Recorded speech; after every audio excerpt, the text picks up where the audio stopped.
guddidu soo saartay go'aamadan hoos ku qoran. kow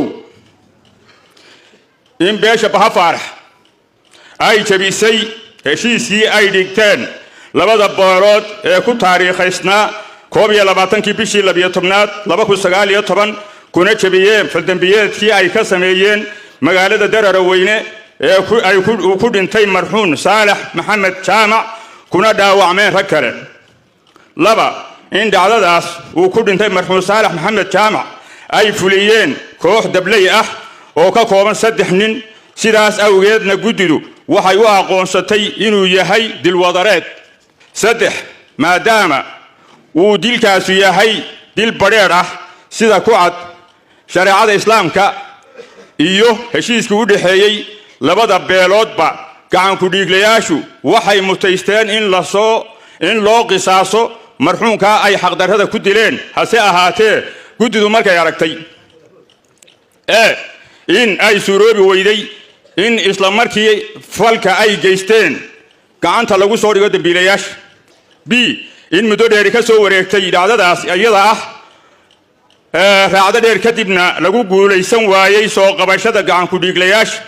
c in xukuumaddii xilligaa jirtay aanay qaadan doorkii ama kaalintii ay ku lahayd soo qabashada dambiilayaasha halkaasna ay mas'uuliyad badan ku dayacantay. d in aanay dilalkii halkaas ku joogsan ee ay dagaaladii dib u bilaabmeen taasina ay keentay inay ku naf waayaan in ka badan 30 ruux oo dhammaantood xaqdarro lagu dilay kuna dhaawacmeen tiro intaa ka badan.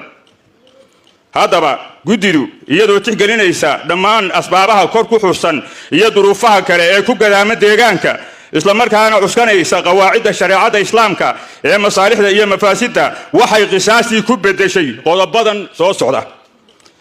in marxuun Saalax Maxamed Jaamac laga bixiyo 150 halaad oo dhogor ah oo mag ah. b guddidu waxay ka xukuntay dilwadareedkii 50 halaad oo dhogor ah. labada 100 ee halaadna waxa iska leh dhaxlayaasha marxuun Saalax Maxamed Jaamac.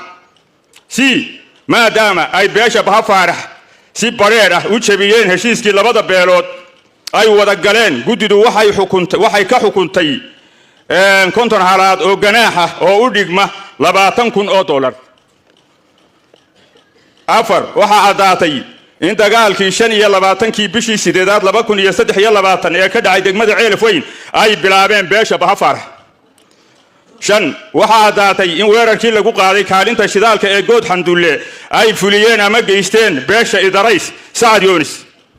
6 waxaa caddaatay in weerarkii lagu qaaday Chief Caaqil Ibraahim Ismaaciil Jaamac lixle iyo raggii la socday ay geysteen beesha Idarays.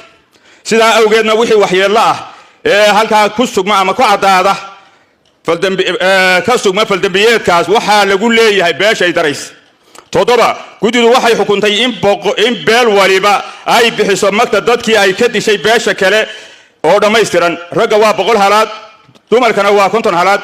muddadii ay socdeen dagaalada labada beelood laga soo bilaabo dhacdadii Daraweyne ee uu ku geeriyooday marxuun Saalax Maxamed Jaamac. fiiro gaar ah inankii yaraa ee sabiga ahaa ee sida bareerkaa loo dilay ee la odhan jiray Salmaan Maxamed Bile magtiisa guddidu waxay ku siyaadisay 20 halaad oo dheeraad ah maadaama oo uu da ahaan uu ahaa dadka dilka ka caagan ama birmagaydo. 8 guddidu waxay xukuntay in dhammaan dhaawacyada ay ugu horeeyaan raggii ku dhaawacmay dhacdadii marxuun Saalax Maxamed Jaamac uu ku dhintay.